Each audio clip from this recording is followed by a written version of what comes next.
Hai guys, welcome to my YouTube channel. Apa kabar kalian? Semoga kalian semua baik-baik saja dan bahagia ya. So, di sini aku akan membahas cerita-cerita kriminal dan cerita menarik lainnya. So, ditekan subscribe, like, dan tekan tombol loncengnya supaya tahu setiap aku upload video baru. Supaya tahu ceritanya, mari kita bahas.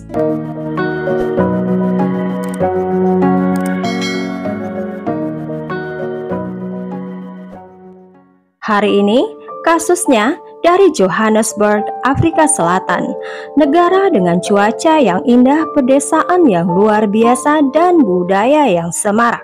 Johannesburg merupakan rumah bagi 5 juta penduduknya. Sekarang dianggap sebagai pusat ekonomi dan keuangan negara itu. Terletak di barat daya distrik, terletak di tebing yang dalam di kota Praja, Soweto, Johannesburg. Salah satu warganya adalah Karabo Mokoena. Dia lahir tanggal 27 Maret tahun 1995 dari ibu yang bernama Lorraine yang biasa dipanggil Lolo dan ayahnya McGregony. Karabo dekat dengan keluarganya yang terdiri dari Karabo, ayah, ibu, kakak perempuannya, dan adik laki-lakinya. Biasanya mereka saling support satu sama lain. Kakak perempuannya, yaitu Bentley dan Karabo, tidur di kamar tidur yang sama di rumah mereka. Karabo dikenal sebagai gadis yang bijaksana dan penyayang. Orang yang mengenalnya menggambarkannya sebagai gadis yang penyayang, murah hati dan perhatian kepada siapapun yang dia temui. Karabo juga pintar. Dia lulus SMA tahun 2014 dan mendaftar ke sekolah bisnis Regenesis dalam studi bisnis. Selama melanjutkan sekolah bisnisnya, dia melanjutkan untuk mendapatkan lisensi penerbangan dari AAFSA. Karabo juga bersemangat dengan hak-hak wanita dan anak-anak yang menjadi masalah pokok di seluruh Johannesburg. Karabo menjadi sukarelawan di penampungan Freda Hartley. Di sana dia akan memberikan ceramah kepada wanita-wanita yang berada dalam hubungan yang kasar untuk mendidik dan memberdayakan mereka. Dia membayangkan di masa depan untuk mengembangkan sebuah LSM, lembaga non-pemerintah, atau sebuah badan amal. Pada bulan Oktober tahun 2016, ketika dia masih sekolah di sekolah bisnis Regenesis itu, dia bertemu dengan seorang laki-laki bernama Sandale Manso Chandler. Maaf ya kalau penyebutan namanya salah ya guys. Sandale adalah pedagang falas di kota itu. Dia bersekolah di Tukunda, sebuah kota ladang batu bara di timur Johannesburg. Sandale berusia 29 tahun. Dia belajar desain grafis. Dari luar, Sandale adalah karakter yang disukai, karismatik, religius, dia sangat kaya dan single. Sandale mempunyai 3 anak dan sekarang dia berpisah dari anak dan istrinya. Dia religius dan terlihat memiliki moral yang baik dan kekayaannya berasal dari perusahaan yang dibuatnya, yaitu perusahaan perdagangan opsi biner yang dibikinnya sendiri dan diberi nama warisan triliunan dolar. Dari bisnisnya ini, dia mendapatkan banyak uang. Dia memakai Gucci, mobil BMW, emas, dan Mercedes edisi terbatas. Dan dia tinggal di kompleks apartemen Sandton Sky. Dia memiliki kehidupan kelas atas. Dia juga menawarkan kelas 1 hari untuk orang-orang yang tertarik dengan perdagangan forex dengan biaya $4.000 atau 300 pound sehari. Karena pesonanya itu, Karabo menjadi dekat dengan Sandale. Sandale adalah laki-laki bermoral dengan bonus uang yang banyak. Sandale dan Karabo semakin dekat dengan cepat dan sebelum orang tahu, mereka sudah menjalin hubungan. Sandale menyukai kepribadian Karabo yang kuat dan Karabo menyukai semua hal tentang Sandale. Keduanya terlihat seperti pasangan powerful dari luar. Sebulan setelah hubungan mereka di bulan November tahun 2016, Karabo meninggalkan rumah keluarganya untuk tinggal bersama Sandale di apartemen Sky. Segera hubungan ini mengalami gejolak. Sandale tidak sebaik seperti yang selama ini dia coba tunjukkan kepada orang-orang, dan Karabo berada di tangan laki-laki jahat yang selama ini ada dalam ceramahnya kepada wanita-wanita yang mendapatkan laki-laki pelaku kekerasan di tempat penampungan. Sebelum Natal tahun 2016, tanda-tanda pertama KDRT mulai muncul. Karabo bicara kepada temannya. Dalam satu pertengkaran, Sandale menghancurkan telepon Karabo setelah mendorong Karabo ke dinding. Pada bulan Maret tahun 2017, kekerasan makin meningkat. Karabo mengirimkan pada teman-temannya foto-foto memar di badannya yang menggambarkan serangan kepadanya dan pelecehan emosional.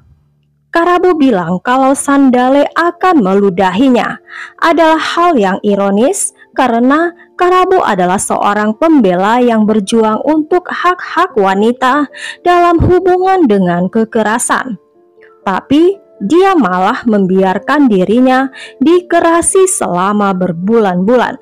Bukannya Karabo meninggalkan pacarnya yang kasar itu. Pintar menasehati tapi gagal melindungi diri sendiri. Dia biasanya menasehati wanita-wanita untuk pergi, tapi dia tidak bisa memaksa dirinya untuk keluar dari hubungan toksik itu.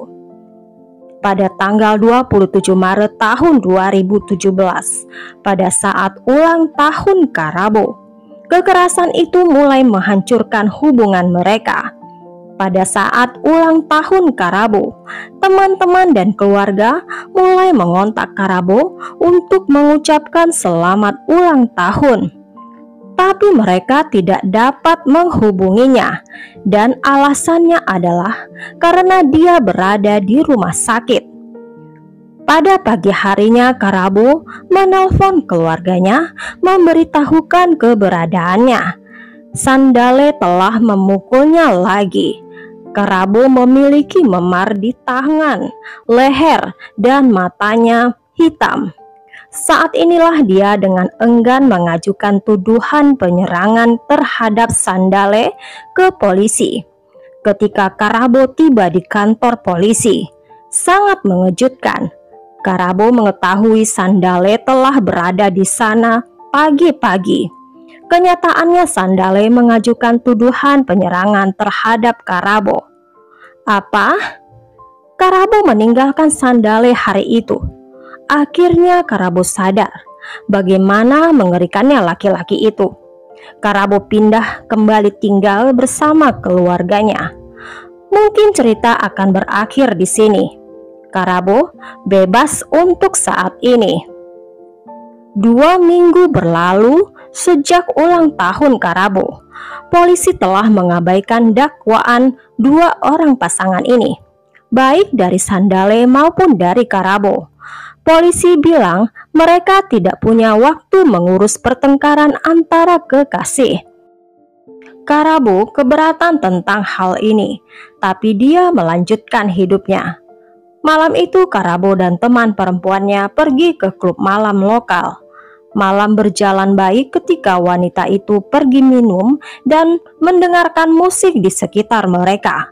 Tidak begitu lama ketika Sandale muncul, dia juga sedang bersama dengan para pemuda. Klub itu hanya berjarak beberapa blok dari apartemennya. Walaupun teman-teman Karabo menyuruhnya berhenti bicara dengan Sandale, Karabo dan Sandale mulai bicara lagi, kembali ke kebiasaan lama mereka. Pada tanggal 28 April tahun 2018, Karabo menelpon ibunya, Lolo, dan bilang dia akan pergi berkencan dengan Sandale malam itu. Walaupun ibunya melarangnya, Karabo bilang dia akan tinggal dengan Sandale malam itu di apartemen Sandale. Ketika mereka keluar bersama dan pergi minum di klub malam itu, pertengkaran sengit mulai terjadi di antara Karabo dan Sandale. Kebiasaan lama terulang lagi. Pertengkaran berkembang menjadi perkelahian fisik. Mereka berhenti dari pertengkaran fisik, tapi jelas ada ketegangan antara keduanya. Karabo meninggalkan klub itu dengan Sandale, kembali ke apartemennya.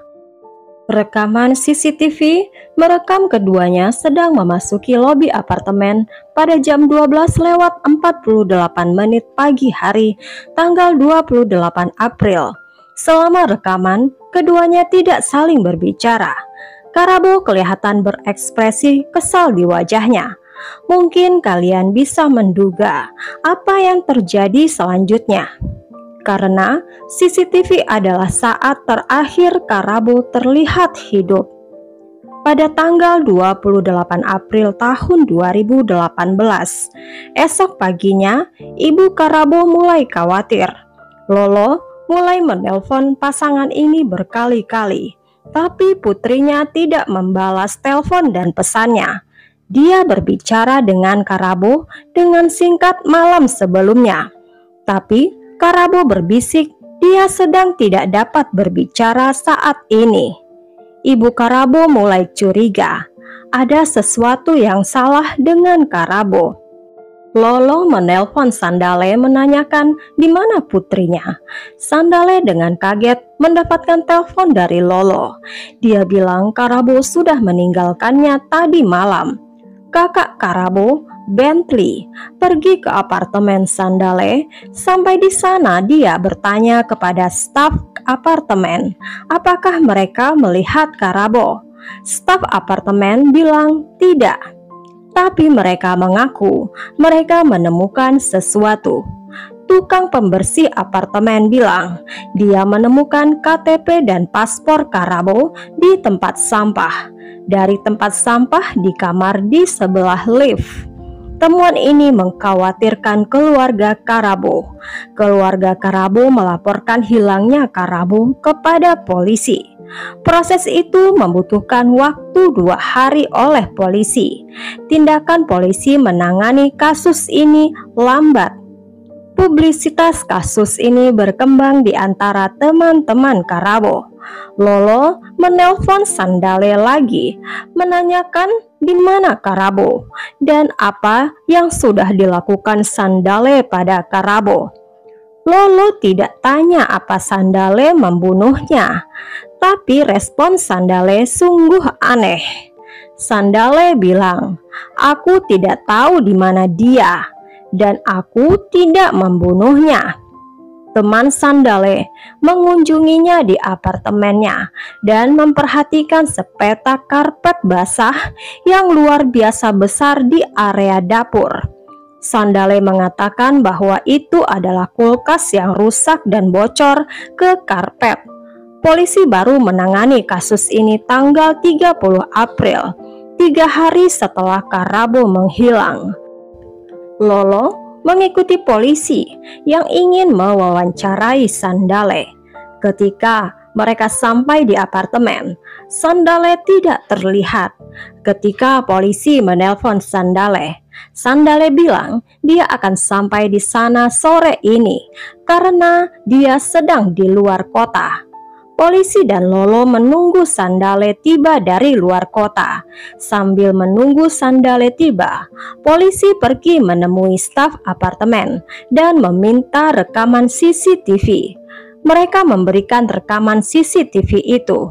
Ini akan menjadi bukti kuat. Polisi menemukan bahwa hari setelah Karabo menghilang jam 9:57 malam, tanggal 28 April, Sandale mengambil tempat sampah. Dia memindahkan tempat sampah itu ke apartemennya. Jam 10:07 malam, dia memindahkan tempat sampah itu ke garasi bawah tanah, tempat di mana dia menyimpan mobil-mobilnya. Kalian dapat menduga apa yang terdapat di dalam tempat sampah itu. Jam 10:29 malam, dia mengendarai mobil keluar dari garasi. Sebelumnya Sandale sudah memberitahukan keluarga dan teman-teman Karabo malam itu kalau Karabo sudah pulang kembali ke rumah keluarganya. Dia tidak tinggal bersama Sandale di klub malam. Tapi sekarang cerita Sandale berbeda. Dia bilang kepada polisi bahwa dia percaya Karabo sudah terbang dengan pesawat ke London, Inggris. Ini adalah langkah buruk karena alasan pertama sudah dipatahkan oleh CCTV dan alasan kedua dipatahkan dengan ditemukan paspor Karabo di tempat sampah. Polisi membawa Sandale ke kantor polisi untuk ditanyai. Lolo, ibu Karabo, mengikuti polisi dengan harapan bisa mengetahui berita tentang anaknya. Dia menjadi sosok ibu yang rapuh dan kemungkinan dia tidak dapat melihat putrinya lagi. Setelah 1 jam menunggu, Lolo ditarik oleh seorang petugas polisi ke dalam ruangan di samping. Di sana dia diberitahu bahwa Sandale mengkonfirmasikan Karabo sudah meninggal. Sandale menyangkal bertanggung jawab atas kematian Karabo. Dia mengakui telah memindahkan tubuh Karabo ke area terdekat yang disebut Bramley District di Johannesburg. Hanya berjarak 7 km dari apartemen. Polisi mendatangi lokasi, tapi jasad Karabo hilang. Sandale ditangkap polisi atas pembunuhan Karabo Mokoena. Beberapa hari kemudian, polisi dari Bramley District menemukan sisa jasad Karabo. Forensik mengkonfirmasikan bahwa jasad itu adalah Karabo. Dalam sidang, Sandale menghadapi 3 dakwaan: pembunuhan berencana, mengalahkan tujuan keadilan, penyerangan yang menyebabkan kerugian. Sandale mencoba segala yang dia bisa untuk meringankan hukumannya. Dia menggambarkan dirinya sebagai orang dengan pribadi yang positif. Dia mengatakan bahwa dirinya sebagai inspirasi banyak orang untuk menjadi sukses. Hakim melihat CCTV dari Karabo dan Sandale. Juri menilai mungkin saja Sandale tidak bertanggung jawab atas kematian Karabo. Tapi dia punya banyak waktu untuk menginformasikan polisi atau staf apartemen. Pada tanggal 3 Mei tahun 2018, Sandale dinyatakan bersalah atas kematian Karabo Mokoena. Dia dijatuhi hukuman 32 tahun penjara tanpa ada kesempatan pembebasan bersyarat. Hakim menjelaskan Sandale sebagai setan yang menyamar dan berhati dingin. Dia pantas diberi hukuman keras. Selama sidang, dia memakai pakaian mewah. Sandale memakai jam tangan emas. Dia bertingkah sebagai selebriti yang bersikap tenang saat vonis dijatuhkan. Selama sidang terungkap, Sandale sebenarnya berhutang ratusan ribu dolar dari 100 orang. Dari uang yang dia curi, dia membeli apartemen dan mobil-mobil mewah untuk meningkatkan citranya. Di samping citranya yang seperti dewa, di dalam ruangan dia memukuli Karabo sampai meninggal. Dia tidak menunjukkan rasa belas kasihan atau penyesalan. Wanita mempunyai fisik yang lebih lemah dari laki-laki. Seharusnya pria melindungi wanita yang dia sayangi, dan bila menghadapi pasangan pelaku kekerasan, meninggalkannya adalah hal terbaik, dan jangan diberi kesempatan yang kedua. Bagaimana menurut kalian guys mengenai kasus ini? Tulis di kolom komentar ya. Dan berikan juga subscribe, like, dan tekan tombol loncengnya untuk cerita yang lain.